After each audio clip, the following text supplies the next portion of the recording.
नमस्कार दोस्तों। तो आइए आलोक एजुकेशन चैनल पर आप सबका स्वागत है। दोस्तों आज हम लोग चर्चा करेंगे कुछ महत्वपूर्ण प्रश्नों के बारे में जो कि परीक्षा की दृष्टि से अति महत्वपूर्ण है। तो ध्यान दीजिए, पहला क्वेश्चन आप लोग के सामने है।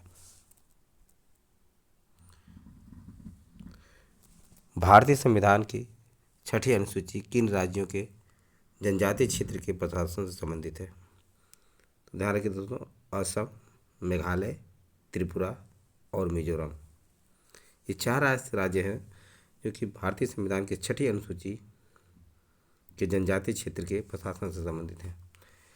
ये चार नाम आप लोग बिल्कुल जो है कंठस्थ कर लीजिए: असम, मेघालय, त्रिपुरा और मिजोरम, जो कि भारतीय संविधान की छठवीं अनुसूची जनजातीय क्षेत्र के प्रशासन के से संबंधित हैं।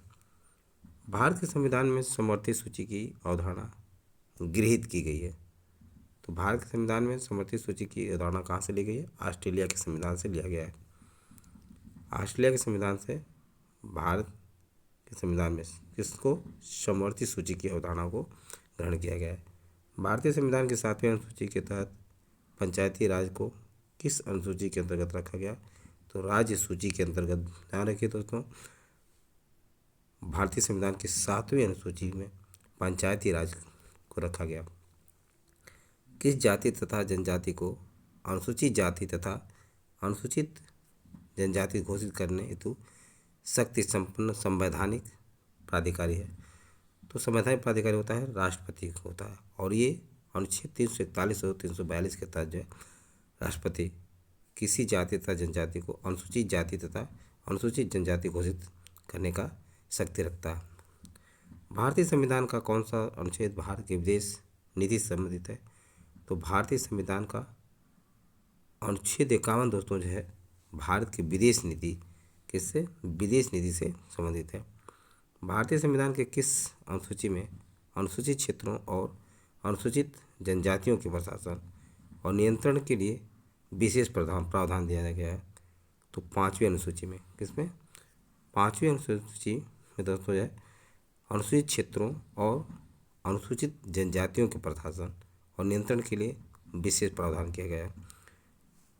बैंकिंग, बीमा, जनगणना व निगम कर का उल्लेख 7वीं अनुसूची की किस सूची के तहत किया गया है? तो संघ सूची के तहत किया गया है। संघ सूची के तहत जो है बैंकिंग, बीमा, जनगणना व निगम कर का उल्लेख किया गया है।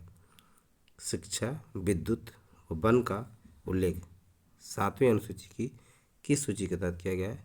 तो समवर्ती सूची के तहत किया गया है। समवर्ती सूची के तहत शिक्षा, विद्युत, वन का उल्लेख किसमें? 7वीं अनुसूची के 7वीं अनुसूची में किया गया है। नेक्स्ट, पुलिस तथा भूमि सुधार 7वीं अनुसूची के किस सूची के विषय हैं? तो राज्य सूची के विषय हैं। राज्य सूची के विषय दोस्तों जो पुलिस तथा भूमि सुधार 7वीं अनुसूची में राज्य सूची के विषय हैं। किस संविधान संशोधन के द्वारा सिंधी भाषा को 8वीं अनुसूची में शामिल किया गया? तो 21वें संविधान संशोधन के द्वारा दोस्तों जो है सिंधी भाषा को 8वीं अनुसूची में शामिल किया गया। 71वें संविधान संशोधन द्वारा किन भाषाओं को 8वीं अनुसूची में जोड़ा गया? तो 71वें संविधान संशोधन के द्वारा कोंकणी, नेपाली एवं मणिपुर, इसको शॉर्ट फॉर्म में याद करते हैं नमक, यानी नेपाली, मणिपुरी और कोंकणी को 71वें संविधान संशोधन के माध्यम से 8वीं अनुसूची में जोड़ा गया। संथाली, डोगरी, मैथिली तथा बोडो, ये 4 भाषाएं हैं दोनों, ध्यान रखिए।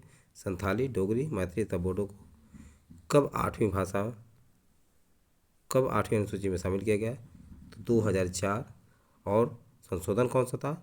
92वां संविधान संशोधन के द्वारा संथाली, डोगरी, मैथिली तथा बोडो को शामिल किया गया। वहीं बात करें 71वें संविधान संशोधन के द्वारा जो है नमक, जैसा कि मैंने बताया नमक, यानी नेपाली, मणिपुरी और कोंकणी को शामिल किया गया था। वहीं दूसरी तरफ बात करें तो 92वें संविधान संशोधन के द्वारा 2004 के तहत संथाली, डोगरी, मैथिली तथा बोडो को 8वीं अनुसूची में शामिल किया गया। राज्यसभा में सदस्यों की संख्या संबंधी प्रावधान संविधान की किस अनुसूची के तहत दिया गया है? तो ये ध्यान रखिए 4थी अनुसूची के तहत दोस्तों जो है राज्यसभा में, कहाँ पे? राज्यसभा में सदस्यों की संख्या संबंधी प्रावधान संविधान की चौथे अनुसूची के तहत किया गया है। किस मंदिर को प्रस्तरकृत स्थापत्य का आश्चर्य माना जाता है? तो कैलाश मंदिर, एलोरा के कैलाश मंदिर को प्रस्तरकृत स्थापत्य का आश्चर्य माना जाता है। तंजौर का बृहदेश्वर मंदिर किस चोल शासक के काल में निर्मित हुआ था? तो ध्यान रखिए, तंजौर का बृहदेश्वर मंदिर जो है चोल राजा राजराज प्रथम के समय में क्या हुआ था? निर्मित हुआ था। किस मंदिर परिसर में एक भारी भरकम नंदी की मूर्ति है, जिसे भारत की विशालतम नंदी मूर्ति माना जाता है? ध्यान रखिए, बृहदेश्वर मंदिर। बृहदेश्वर मंदिर के परिसर में एक भारी भरकम नंदी की मूर्ति है, जिसे भारत की विशालतम नंदी मूर्ति माना जाता है। किस चीनी यात्री ने चालुक्यों के शासनकाल में चीन एवं भारत के संबंधों का विवरण दिया? तो मातवालिन दोस्तों ध्यान रखिए, यह चीनी यात्री था जिसने चालुक्यों के शासनकाल में चीन एवं भारत के संबंधों का विवरण दिया था। गांव के शासन को स्वायत्त शासी पंचायत के माध्यम से संचालित करने की व्यवस्था का सूत्रपात किसने किया? तो चोलों ने किया। कुलोत्तुंग प्रथम ने अपने शासन के समय कितने व्यापारियों को चीन भेजा था? तो 72 व्यापारियों को दोस्तों जो है कुलोत्तुंग प्रथम ने अपने शासन के समय व्यापारियों को चीन भेजा था। नेक्स्ट, चोल शासकों में जिसने बंगाल की खाड़ी को कोल झील का स्वरूप प्रदान कर दिया वो कौन था? राजेंद्र प्रथम था। ये चोलवंशी शासक था दोस्तों, और इसने जो है बंगाल की खाड़ी को कोल झील का स्वरूप प्रदान कर दिया। कौन सा बंदरगाह पोडू के नाम से द पेरिप्लस ऑफ द एरिथियन सी के नाम के लेखक को ज्ञात था? अरिकामेडू दोस्तों जो है वो बंदरगाह जो पोर्तुगे के नाम से द पेरिप्लस ऑफ द एरिथियन सी के लेखों को ज्ञात था। ये सारी बातें आप लोग समझ में आ गया होगा।